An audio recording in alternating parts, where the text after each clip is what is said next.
Cenas de puro descontrole emocional, lobotomização feita através de neurocirurgia freestyle e homicídio cuja causa mortes varia entre masturbação e humilhação coletiva.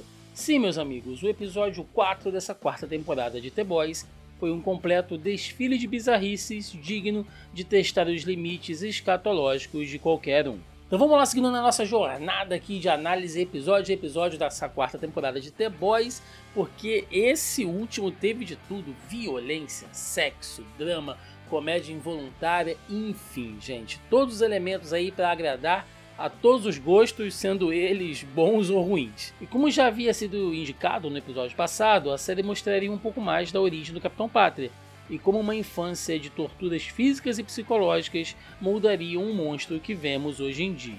E ao longo da série sempre tivemos ali pequenas gotas de informação sobre o passado do Capitão Pátria. Nós já sabíamos que ele era uma criação da Vault, algo ali como uma espécie de experimento, sem muitos detalhes. O laboratório sim já havia sido citado anteriormente. Nós já sabemos que ele inclusive é filho, né, podemos chamar assim, do Soldier Boy, que doou seus espermas ali no ano de 1980, justamente para um experimento da Vault, e aí em 1981 nasceu quem?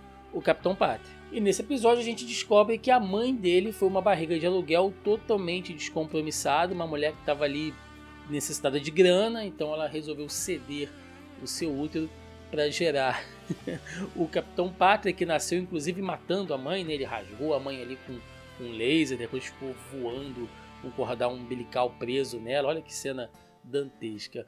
E isso só prova que desde a sua concepção o Capitão Pátria ele é uma criatura artificial. Ele não tem nenhum pingo de comprometimento, de relacionamento emocional, afetuoso, nada. Desde a sua origem ele foi feito realmente para ser só um experimento de poder. Isso de certa maneira explica como ele se distanciou da própria humanidade. Ele que se considera um deus na Terra pelos seus poderes e sua posição, enfim. Aqui fica bem claro que desde a sua criação ele não foi criado como um ser humano, ele foi criado como uma cobaia realmente. Tanto que agora ele já assumiu a alcunha de Capitão Pátria em tempo integral. Eles tentam chamar ele de John ali, ele rejeita. John não, Capitão Pátria. Ele está vestido de Capitão Pátria o tempo inteiro, ele só tira aquela roupa quando ele precisa se disfarçar para fazer alguma missão, quando ele não quer ser reconhecido, ele mete um boné ali, um moletom. Fora isso, ele está de Capitão Pátria full time o tempo inteiro. Então ele já se assumiu como alguém longe da sua humanidade. Tá bom, Thiago, beleza, mas o que ele foi fazer então naquele laboratório? Obviamente vingança, né, galera? Mas existem alguns fatores motivacionais que influenciaram aquilo ali. Primeiro, o cara anda completamente cada vez mais surtado. Ele teve aquela alucinação no final do terceiro episódio que o impeliu a ir até o laboratório e fazer aquele acerto de contas. Cara, a gente não sabe como é que anda a mente dele, a cabeça dele. Ele tá uma panela de pressão, parece que ele vai começar a chacinar todo mundo o tempo inteiro. Ora ele tá rindo, ora ele tá puto. É imprevisível o que tá acontecendo, então a gente não sabe se era alguma coisa que já estava sendo gestada ali no subconsciente dele. É um personagem com muitas camadas. E de outra maneira também, se a gente for pensar, pode ser que ele não tenha feito aquilo antes por conta justamente daquele bloqueio mental, digamos assim, que a Vault colocou nele desde criança, porque, de novo, né, lá a cientista Bárbara explica para ele o seguinte: olha, desde o seu nascimento a gente sabia que não podia fazer nada contra você, que você era fisicamente superior, não havia nada que a gente fizesse que pudesse te ferir. Então a gente sabia que não dava para fazer nada para te conter. Então nós colocamos uma série de gatilhos e bloqueios e traumas na sua cabeça para que você fosse uma pessoa sempre em busca de afeto, em busca de aprovação. Então aquela equipe de cientistas era o mais próximo de família que ele teve boa parte da vida. E no fundo ele não queria desaprovar aquelas pessoas, ele não queria ser mal visto por aquelas pessoas. Então isso impediu, de certa maneira, que ele fosse lá para cobrar esse acerto de contas, para fazer essa vingança antes. Mas agora não, alguma coisa aconteceu, alguma coisa terminou de quebrar dentro da cabeça dele, tanto que o episódio termina com ele sorrindo ali todo ensanguentado, dando assim um ar de leveza, né? Mostrando que ele está um pouco mais aliviado. o que significa que talvez esses bloqueios tenham caído e agora a gente não sabe como o Capitão Pátria vai proceder daqui pra frente. E aí só um adendo aqui, tá? O Eric Kripke, o showrunner da série, ele tá aí numa campanha para que o Anthony Starr, o ator que faz o Capitão Pátria, seja indicado ao Emmy. Olha, eu concordo, o cara tem mandado bem demais, várias expressões ali, caras e bocas, já virou meme, já virou figurinha, o cara tá mandando bem demais, assim, tá fantástico. Então, realmente, eu pelo menos faço cor aí, faço voto para que o Anthony Starr seja reconhecido em um Emmy futuramente. E os canalhas seguem brilhando nessa temporada, hein? A Espoleta parte para o tudo ou nada em sua missão de vingança moral contra a Luz Estrela, fazendo Annie chegar ao seu limite.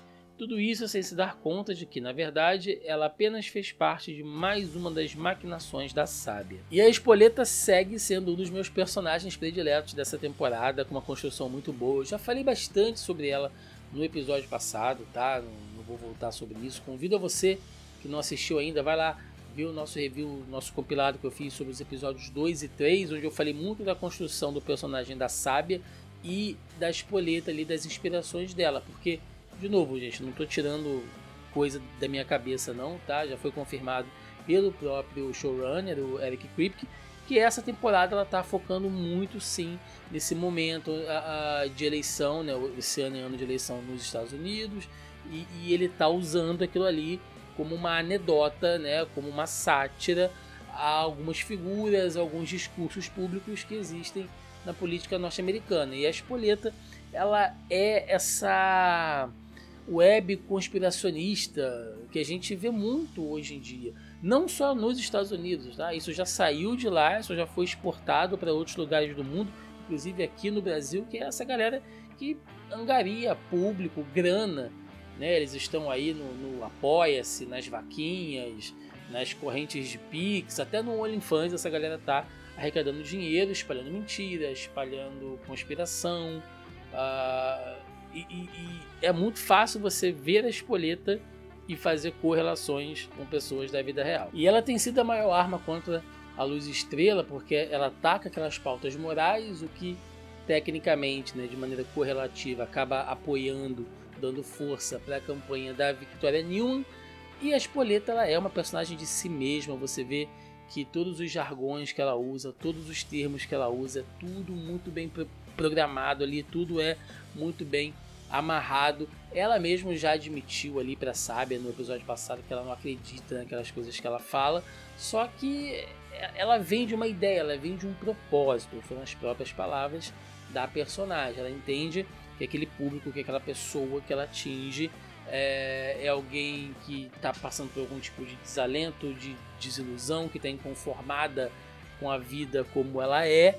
Então são pessoas que têm uma necessidade de um senso de pertencimento e elas acabam se agarrando a isso, a essas coisas sobre a grande verdade, sobre eu vou te contar aquilo que ninguém quer te contar, eu vou te falar o que a grande mídia não vai te falar, e aí inventa grandes conspirações, inventa grandes mentiras, coloca pessoas em situações impossíveis, né? Distorce fatos, porque às vezes não é necessariamente uma mentira, mas eles pegam um fato e transformam aquilo ali. Então ela se aproveita do medo e dos anseios dessas pessoas para se afirmar, para conseguir like, para conseguir grana, para conseguir engajamento, né? De novo, uma coisa que é muito comum aí a gente vê no discurso público e na internet hoje em dia. E a metodologia que ela usa é uma coisa que muitos cientistas políticos vêm se debruçando atualmente, que é a forma como essa nova leva de políticos e figuras públicas vem usando para se expressar, para chegar nesse público mais radicalizado. Eles usam realmente alguns termos, alguns chavões ali, e tem uma ordem, tem uma métrica naquele discurso. Você vê que geralmente ela chega já acalentando aquelas pessoas ali, colocando elas dentro de um guarda-chuva moral, né?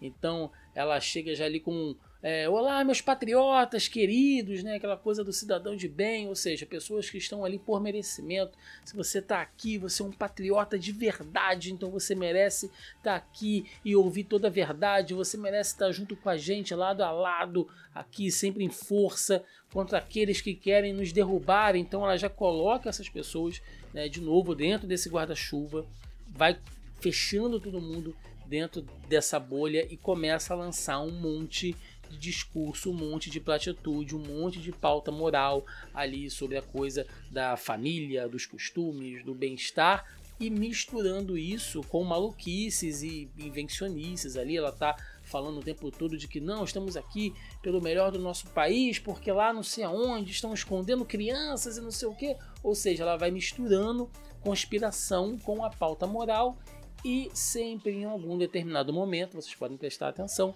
ela faz uma pausa ali para puxar, para endossar, para sacramentar o discurso com algum ponto religioso. Então ela fala um monte de coisa e mete bom, agora a gente vai fazer uma pausa aqui para uma oração. E aí sobe no palco um pastor, né? Aquele Ezequiel, que é o cara elástico lá que se estica todo, o cara sobe para fazer uma oração com ela. Ou seja, você tem ali uma figura política, né? Ela é uma influencer política falando um monte de coisa, e chega um pastor ali para endossar tudo aquilo que ela está falando do ponto religioso. Ou seja, tudo que a gente está falando aqui é com a autoridade de Deus, do divino.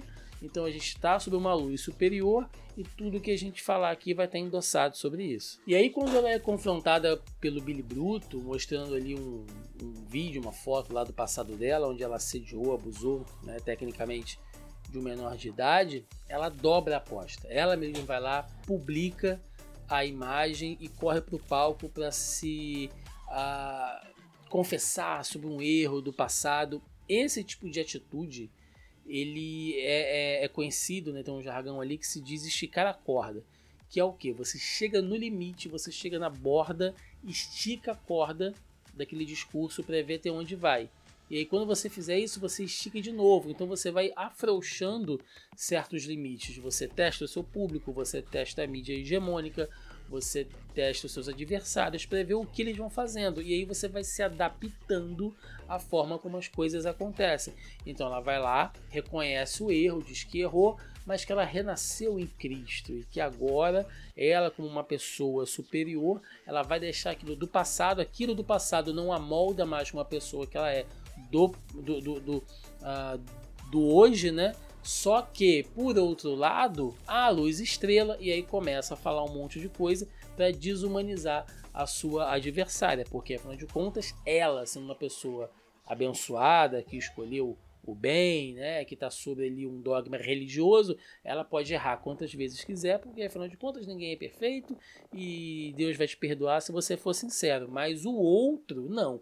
O outro é sempre desumanizado, o outro é sempre colocado numa situação inferior para que ele possa ser atacado. Então é um discurso muito bem feito, muito bem preparado, uma personagem que está sendo realmente muito fantástica nessa caricatura. E aí fica aqui só uma pequena curiosidade, né? Vou abrir aqui um pequeno parênteses para quem gosta mais dessa pegada científica política, sociologia, filosofia. Eu vi uma dissertação do Clóvis de Barros Júnior essa semana falando sobre a fábula, né, do Anel de Giges, que é uma fábula que tem na obra de Platão, onde ele fala exatamente sobre isso, né, dos limites morais que as pessoas chegam através de um senso de invisibilidade, né, que é através do olhar do outro, que o olhar do outro é que impõe limites a você ou não.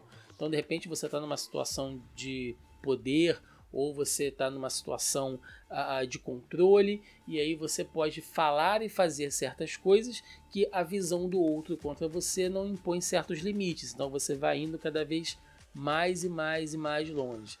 Então, do ponto de vista filosófico, né, tem um pouco mais de embasamento nesse discurso também. Eu faço até uma recomendação, eu não tenho ele físico aqui, eu tenho só no Kindle, na versão digital, o livro do Eduardo Gianetti, O Anel de Giges, uma fábula ética, se eu não estou enganado, acho que é esse o título, que ele trata bastante sobre isso também. É um livro que deu uma estourada aí nos últimos anos, mas se procurar uma promoção bacana aí você consegue. Ele trata bastante dessas questões aí, se vocês gostam dessas analogias, dessas metáforas filosóficas para assuntos sociais, é um livro interessante. Inclusive, por falar em livro, é impossível eu olhar para essas estratégias midiáticas da Sábia e o conteúdo do discurso da Spoleta e não pensar nos Engenheiros do Caos, do Giuliano da Empoli.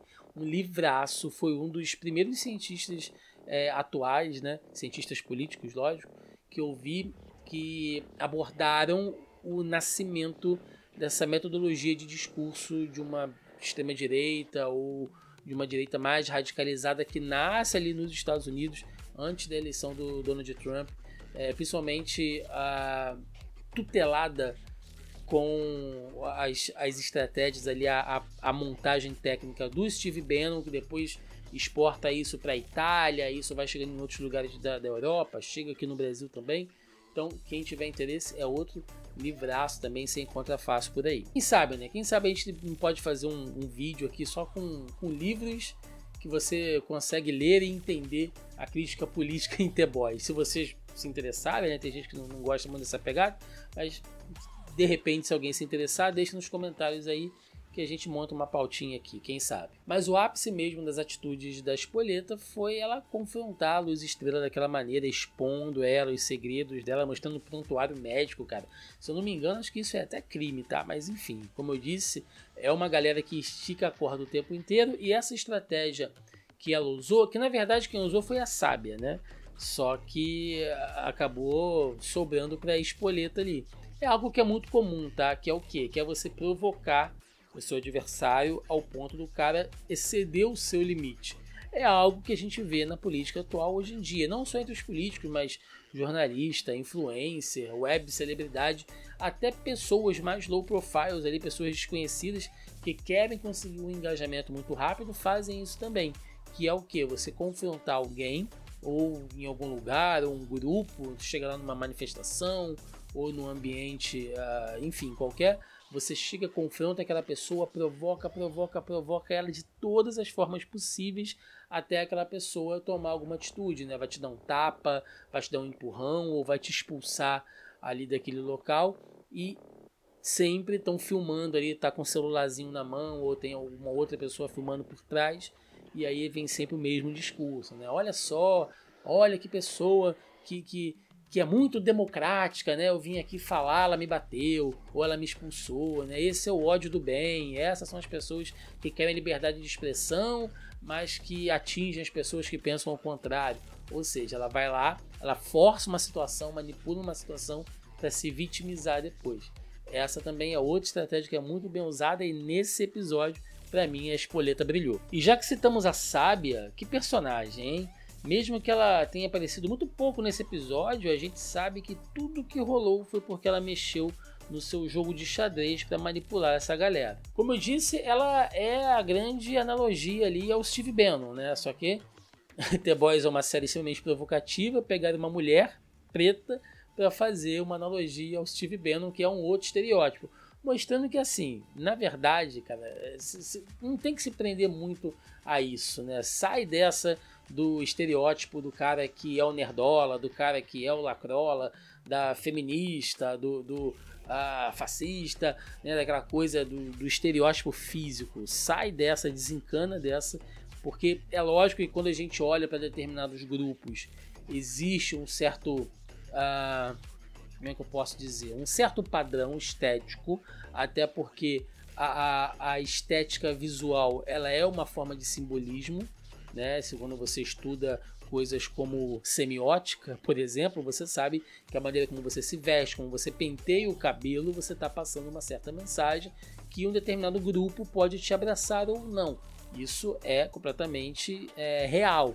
Mas, né, no fim das contas, se a gente se prender muito a estereótipos também, a coisa não anda e de repente você acaba sendo enganado aí ou decepcionado.